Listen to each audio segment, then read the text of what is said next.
Itu Ustadz Maulana. Ini dibawa kemana ini? Sama ibu-ibu. Alhamdulillah masjid bang. Ini masjid? Masjid. Oh Masya Allah, Alhamdulillah tenang kita. Ustadz Bani mana? Lah kita kan bertiga tadi. Makanya. Aduh, Astagfirullah. satu udah aman, satu hilang. Ketinggalan. Kita cari Ustadz Bani dulu deh. Gak Ini masuk mau udah dulu. aman. Ini udah aman. Udah tenang ini Bener mah. nih. Ustadz Bani dulu kita cari. Ya udah deh. Yuk, yuk, yuk.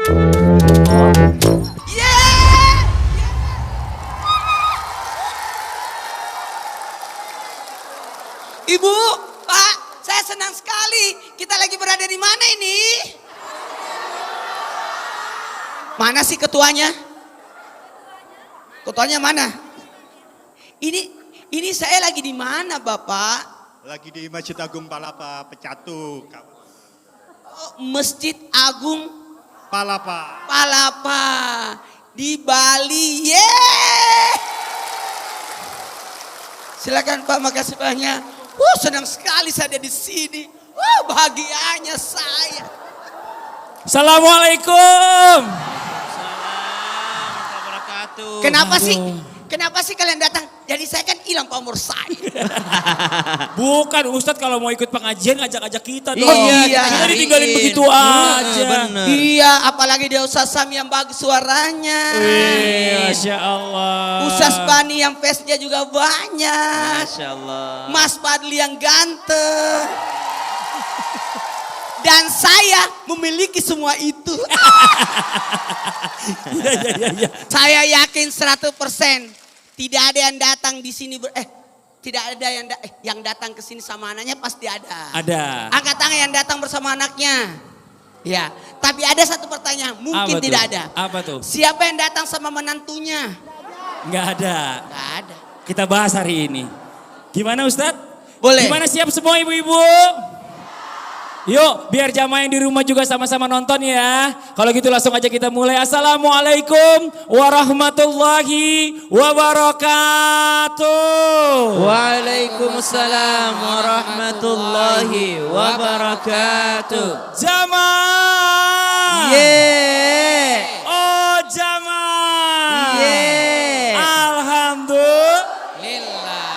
Alhamdulillahirrabbilalamin. Allahumma sholli ala Sayyidina Muhammad wa ala ali Sayyidina Muhammad. Jamaah Islam itu indah yang dirahmati Allah. Alhamdulillah buat yang di rumah. Hari ini kita sedang berada di Masjid Agung Palapa Bali. Yeay. Hari ini kita mau bahas tema yang mungkin ibu-ibu ya dan para menantu yang di rumah lagi nonton ini suka konflik. Apa tuh? Kenapa tuh? Nah makanya temanya bagus banget buat sama-sama kita belajar. Temanya adalah jangan asal pilih menantu. Apa Bu? Mau Bu pilih menantu asal? Maunya yang kayak gimana Bu? Yang soleh. Yang kayak Mas Fadli. Bu, gak ada yang mau milih mantu Ustadz Maulana? Ketuaan. Tapi ngomong-ngomong, kok Kenapa? baju kita sama pengurus ya? Iya, saya tadi udah bilang. Kita selain sama pengurus, kita juga sama-sama karpet. Bener kan? Untung Bener. sananya hitam. Ini, Masya Allah. Aman. Nah Ustadz Maulana udah terlanjur berdiri. Apa itu? Mohon izin penjelasannya nih buat jamaah yang ada di sini di Masjid Palapa dan juga jamaah yang ada di rumah. Apa itu? Yang namanya menantu itu kan kita kan gak pernah tahu bagaimana sifat awal ya Bu ya. Bener ya Bu ya? Ya Pak ya? Bahwa awal-awalnya baik. Awal-awalnya kayaknya sopan. Setelah menikah ternyata menantunya rese. Baik, bismillahirrahmanirrahim. Assalamualaikum warahmatullahi wabarakatuh. Wabarakatuh. Jamaah. Yeay. Oh jamaah. Yeay. Alhamdulillah. Jamaah. Pertanyaan Mas Fadli, gimana menyikapi menantu yang kurang peka, yang tidak perhatian, bahkan tidak mau membantu? Dalam hal ini berarti yang dikena adalah mertua. Mertua memposisikan diri sebagai orang tua, bagaimana menghadapi menantu yang luar biasa yang diposisikan sebagai anak, bagaimana kita bisa mendidik anak dengan penuh kasih sayang supaya anak itu bisa menurut. Jadi kita harus ada bentuk perhatian, kasih sayang penuh dan memberikan keteladanan contoh yang luar biasa kepada menantu. Karena menantu itu sebenarnya bagaimana mertuanya terhadap menantunya. Betul. Jadi ketika menantunya belum tahu apa-apa, maka mertualah yang mengajari menantu. Jangan diam diri, ajari menantu cara masak, ajari menantu bagaimana peka, ajari menantu untuk mudah membantu orang. Dan dari sinilah posisi mertua sangat penting menghadapi menantu yang rese. Kenapa? Kadangkala maaf sekali jamaah. Karena menantu itu kembali lagi bagaimana mertuanya. Dan bagaimana temanya bagus sekali nih. Pilih menantu. Jangan salah pilih, jangan asal pilih menantu. Berarti bagaimana sosok orang tua bisa jadi dalam hal ini setelah usaha, maka dalam hal ini kita juga bisa dalam artian mohon maaf mendoakan. Kan ada tahapnya kalau dia adalah menantu dari pihak perempuan, mertua dalam hal ini dari pihak perempuan, pasti dalam artian begini, dia harus menyaring menantunya dengan cara maharnya. Ada persiapannya. Maka dari sini sosok menantu harus mengikuti aturan yang disiapkan oleh mertua. Masya Allah. Jadi kalau nanti ada yang melamar Sisi, syaratnya. Anak saya nggak ada Sisi. Anak saya Zizi. Sisi anak saya. Apa itu Sisi? Ganti-ganti nama anak orang. Kan beda gigi. Iya. Terima kasih banyak Ustadz Maulana. Kalau gitu langsung aja kita masuk ke segmen Tanya Dong Ustadz. Kami semua tanya dong Ustaz. Yo yang mau bertanya boleh silakan angkat tangannya yo. Saya mau kasih kesempatan yang pertama sama jamaah. Oh belakang dulu cowok. Ah ya ini di belakang. Silakan. Boleh maju ke depan Pak. Izin Pak. Ah sebentar. Boleh pinjam mic-nya Ustaz. Sini Pak, lewat sini Pak, izin Pak. Silakan. Nah, oke. Maaf. Namanya siapa? Dari mana? Salam dulu. Ashabul Yamin. Salam dulu. Assalamualaikum warahmatullahi wabarakatuh. Waalaikumsalam warahmatullahi wabarakatuh. Alhamdulillahi amma ba'd. Jadi nama saya Abdul Hayy Sulaiman, perwakilan dari Majelis Ponpes Wantilan atau Ashabul Yamin. Jadi yang saya mau tanyakan Pak Ustadz, pada zaman sekarang kan banyak orang tua yang kadang menentukan untuk memilih menantu dengan syarat-syarat tertentu. Jadi yang saya mau tanyakan di sini, bagaimana hukumnya orang tua yang menetapkan standar yang tinggi ketika mencari menantu? Wow. Itu hukumnya bagaimana Pak Ustadz? Maaf, sebentar. Kayaknya dia curhat. Oh curcur. Udah menikah? Sudah sampun. Sudah. Waktu melamar kamu dikasih syarat tinggi. Enggak. Jadi alhamdulillah lancar kalau saya. Ya lancar alhamdulillah. Iya. Tepuk tangan buat Pak Sulaiman, Masya Allah. Kalau cukup sekian, wallahul muwafiq wal hadi. Waalaikumsalam warahmatullahi wabarakatuh. Makasih banyak Pak Sulaiman. Oke, Ustadz Syam. Izin Ustadz Syam. Jadi gimana nih kalau seandainya kita sebagai mertua nih buat jamaah semua yang di rumah juga. Sebagai orang tua. Karena ingin menaikkan derajat keluarga juga. Jadi dia tuh milih penantunya juga harus disortir juga. Cari yang terbaik bibitnya. Mohon izin penjelasannya. Baik. Oke. Bismillahirrahmanirrahim. Alhamdulillahirabbil alamin wassalatu wassalamu ala asyrafil anbiya'i wal mursalin sayyidina Muhammadin wa ala alihi wa sahbihi ajma'in. Rabbi shrah li sadri wa yassir li amri wa hlul 'uqdatam min lisani yafqahu qawli waj'al li wazira min ahli amin amin amin ya rabbal alamin. Ibu kalau pilih menantu, ibu mau yang rendah atau mau yang tinggi? Standarisasinya. Pilih mana? Ibu pilih yang mana? Yang rendah atau yang tinggi? Yang tinggi. Maaf ya. Kita duduk lagi yuk.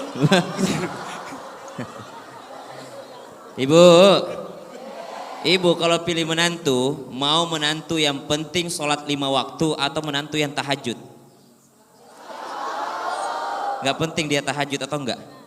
Nah, Mau pilih menantu yang dia puasanya puasa wajib doang atau yang ditambah dengan puasa sunnah? Kenapa tadi pilih yang sholatnya 5 waktu doang? Enggak pilih yang tambah sholat sunnah? Ibu kalau pilih menantu mau yang miskin atau yang kaya? Ustaz aja yang pilih yang miskin. Iya. Kita mau pilih yang kaya ya Bu. Ibi kalau mau pilih menantu, mau yang berilmu atau tidak berilmu? Jadi semua kita mau standarisasi, semua manusia. Jadi fitrah manusia pilih yang terbaik. Nggak ada orang mau hidup susah, nggak ada ya Bu ya. Tapi jangan mengukur susah dan tidak susah dari harta. Salahnya kita difikirnya semua yang menikah sama orang kaya pasti bahagia, belum tentu. Difikirnya kita semua yang menikah dengan orang yang ilmunya tinggi, jabatannya tinggi pasti bahagia. Itu yang dipikiran orang tua, belum tentu. Difikirnya kita semua yang menikah dengan yang rumahnya banyak pasti bahagia, belum tentu. Padahal Nabi meminta kita memilih karena agamanya. Kalau standarisasi agama yang kita pilih maka bahagia, maka akan bahagia. Siapa yang menikah, man tazawwaja imra'atan li'izziha lam yazidhu Allahu illa dhulla. Barang siapa yang menikahi seseorang karena ingin kemuliaannya, karena melihat jabatannya, karena melihat derajatnya, maka tidak akan pernah ditambahkan oleh Allah kecuali kehinaan. Terhina itu orang.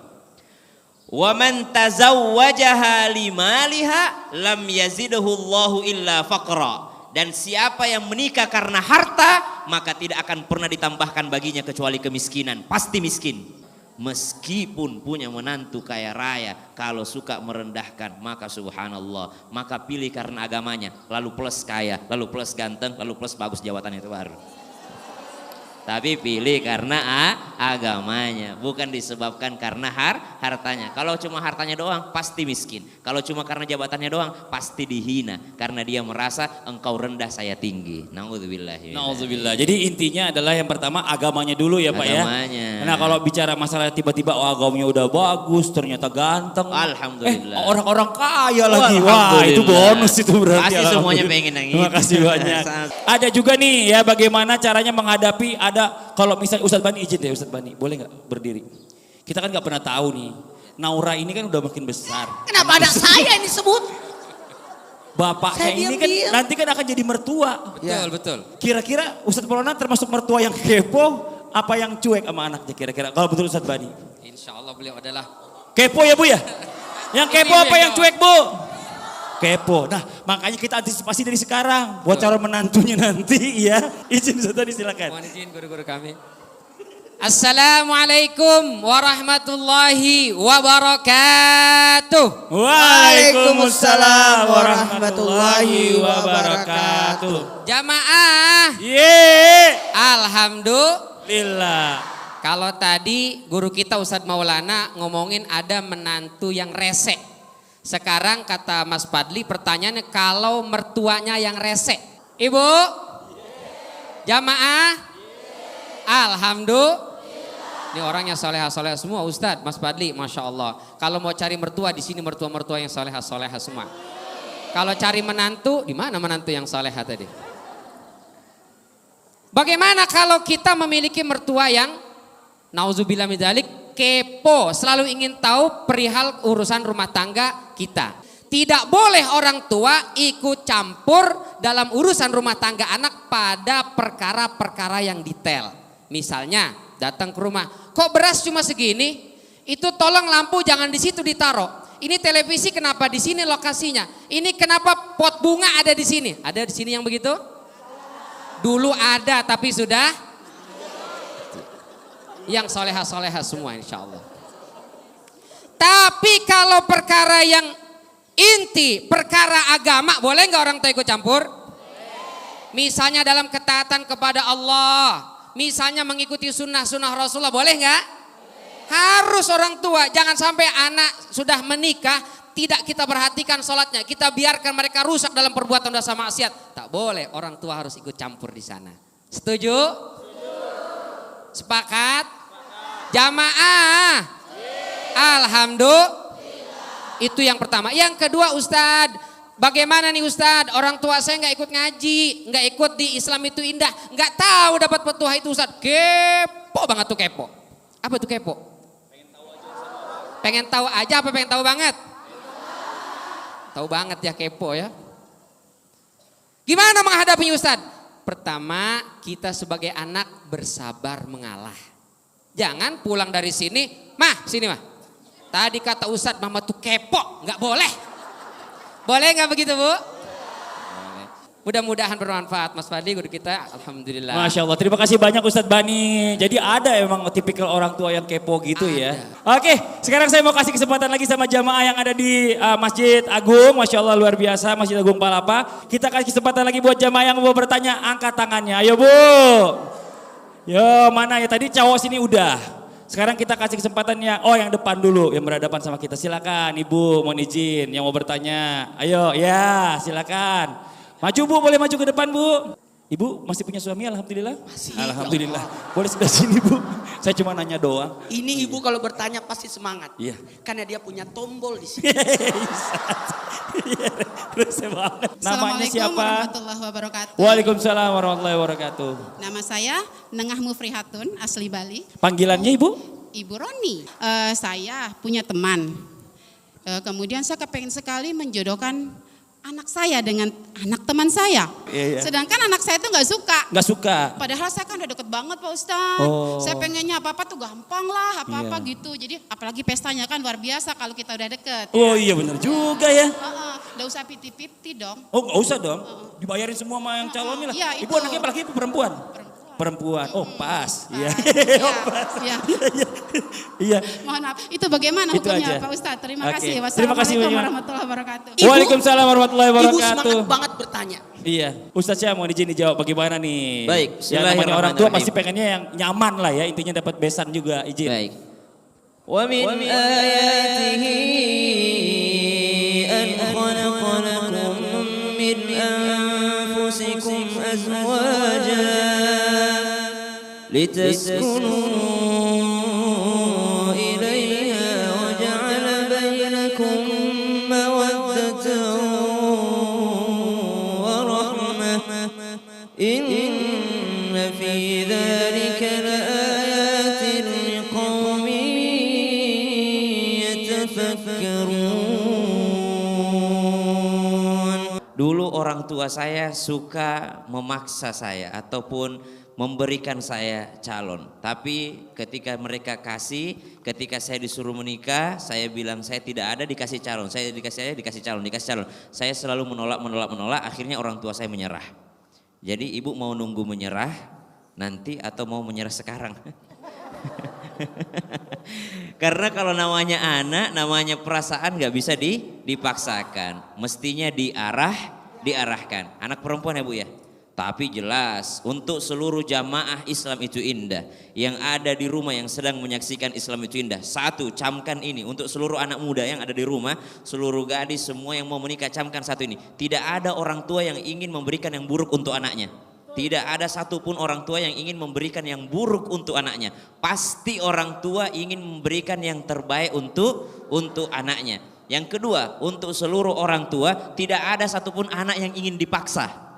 Tidak ada satupun anak yang ingin dipaksa. Maka apa yang harus dilakukan? Kita lihat dalam Al-Quran bagaimana perbincangan ayah dengan anaknya. Ternyata perbincangan ayah dengan anaknya diajarkan oleh Nabi Ibrahim alaihissalam dengan ayahandanya. Bagaimana Nabi Ibrahim berbicara tentang logis dengan orang tuanya. Ya abati lima ta'budu ma la yasma'u wa la yubsiru wa la yughni anka syai'a. Yang pertama isi pembicaraannya yang logika dulu, yang masuk akal dulu. Nanti ibu jangan sampai ditanya sama anaknya, emang mama kenapa sih mau banget sama dia?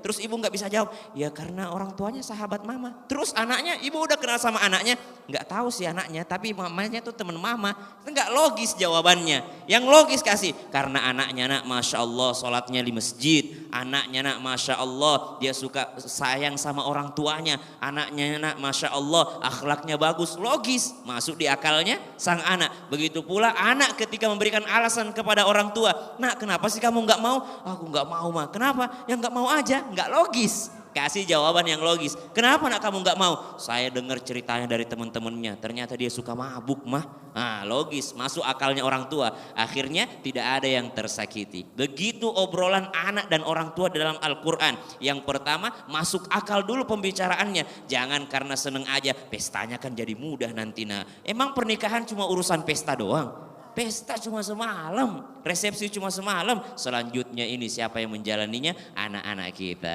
Jadi bicara dari hati ke hati, tapi pembicaraannya masuk akal. Oke, siap. Masya Allah, terima kasih banyak Ustadz Sama-sama, Mas Syam, Fadli. luar biasa. Jadi yang namanya jodoh ini kadang-kadang memang nggak bisa dipaksakan ya Bu ya. Ini karena misalnya yang namanya satu sama lain, terus harus hidup bersama. Kalau nggak ada perasaan cinta, nggak ada perasaan sayang ini kayaknya aduh gimana gitu. Apalagi perempuan.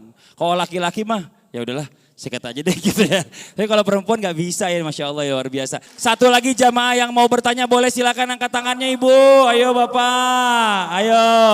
Mana ya sebelah sini? Oh nih yang sebelah saya yang paling dekat. Ibu mau izin silakan boleh.